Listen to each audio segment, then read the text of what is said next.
Hello, it's Jang here from jangbricks.com with a look at a very special old Mega Bloks Halo set. This was the PAX Halo Fest 2011 exclusive Warthog. They only made 5,000 of these officially, and they were made to celebrate the 10th anniversary of the original release of Halo. I just got this off eBay, and it still has the original factory seals on it, which I am fixing right now because I'm not a big collector of things in boxes, especially stuff that's meant to be built and looks good on display. Let me turn this back around and see what you actually get inside the box. Come on, there we go. All right, hey, look at that. It's pretty fancy. Next layer of the onion is, you get the two figures right here, and then it's just standard fare inside of that. Instruction manual, got one of the We Want You cards, and a bunch of parts. All right, what do you say? I'm gonna build that. Boom, there it is. Yes, all complete. This is how it's supposed to be. Let's take a look at just the vehicle first, and then the figures. The main thing that makes this what it is the color scheme. This is based on the A1 variant of the Warthog, and it was the original Rocket Hog, first seen in the first Halo, but only in the PC version in multiplayer. That's where this first showed up. And that's a little bit awkward given that the whole set is designed to commemorate the 10th anniversary of the initial release of Halo, and Halo first came out on the Xbox, the original Xbox. The PC version didn't come out until years later. Maybe the whole thing was that the game was originally supposed to come out on the Macintosh and the PC at the same time first for its debut, until Microsoft got its grubby hands on Bungie. All that notwithstanding, this one does have the exclusive printed yellow pieces in the front, which actually came out in two slightly different shades of yellow, because they're actually two different pieces. One has the hole for holding the extra piece here, which has the sticker on it. You also get these stickers on the sides, on the pillar pieces, which are in the yellow. These are printed right here. Each side piece, one on either side, is printed, and you get the specially painted seats to match. And that's all accurate to the in-game version with the yellow inlay in there. Nothing to match for the console, for the dash or anything, but just those yellow pieces. And then they added in this one yellow 1x2 little plate in the back just to kind of finish it off. The weapon back here, the turret, is the 3-barrel large anti-armor rocket turret. And this is also appropriate. Again, the original Rocket Hog had this on it. Quite different from what we ended up becoming very fond of in Reach and beyond, but yeah, this is appropriate. This is how this thing should look, and it had all the articulation that we came to know in these, with being able to go up and down, push it forward and back, and to rotate the entire turret all around. The thing has a nice side profile to it. Definitely looks appropriate. And you got that huge drop, the huge droop in the suspension possible, thanks to the very wide range of angles available for those linkages.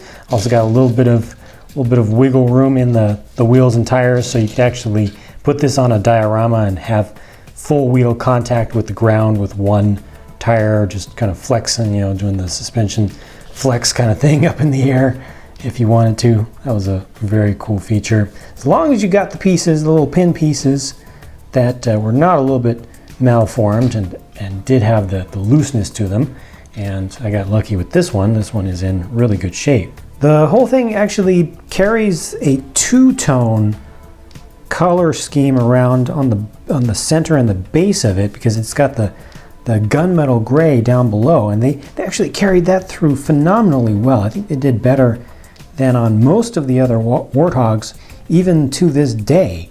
You've got black up here and then the gunmetal gray down here. And it's very consistent, including all the way up to the front and under the wheel arches. That's just very well done. This is a very presentable piece. This is a very, very nice convention exclusive. It's not just a simple recolor, repaint. It's really well thought out and well presented. And then there are the two figures, both exclusive to this set, both given generic names, UNSC Spartan 2 and Covenant Arbiter. Now, I know that a large number of people get strangely weird about that and all freaked out about the official names or unofficial names or lack thereof. And you know, if Mega Bloks doesn't put an actual character name on a figure because they didn't want to pay extra for the license for that particular piece of intellectual property, then some folks will just say, well, you can't name it that, you can't call it that. Well, I say forget that. This is Master Chief and Thel 'Vidam. It's simple as that. They are the two iconic characters of the Halo universe. This is a celebration of 10 years of Halo. This is all about the core of Halo. It's all about Master Chief and the Arbiter, the guy we know as the Arbiter, not an Arbiter. This is the Arbiter. And I may be mistaken on this, but I'm pretty sure these are both hand painted, all of them. The Spartan character is actually all black. The plastic is black and all the green is painted on. The green is actually a color that I've not seen before seeing this set. It has a little bit of glitter in it, or a little bit of shimmer, a little bit of pearliness to it. It has some flake to it, and that's a little bit different. Also, you notice this one has the black sections through it. It's not just a continuous paint through the whole thing. And then the Arbiter has the gold color, obviously, has all the lines painted on, and also not just the black ones, but the blue ones down in the softer sections. I'm pretty sure those are hand applied in some way, because I have a second gold Arbiter and I compared the markings and they're not the same, and they're not just simply offset altogether. If there is an offset effect, it's in groupings, but the shapes look a little bit different. I believe that these are actually drawn on by hand. Again, I could be mistaken on that, but something about it is definitely done by hand. Even if they are transferred, there's a hand placement step involved. So you may not want to call these Master Chief and the Arbiter, but I'm going to call them Master Chief and the Arbiter because I'm quite certain that's what they're supposed to be. And that's definitely the most appropriate titling for them, and they fit with the theme. Which do you prefer? Chief in the driver's seat, piloting the thing, kind of leading everything around with the Arbiter in the back doing the shooting? Or the Arbiter playing taxi driver and the Chief on the back killing everything up?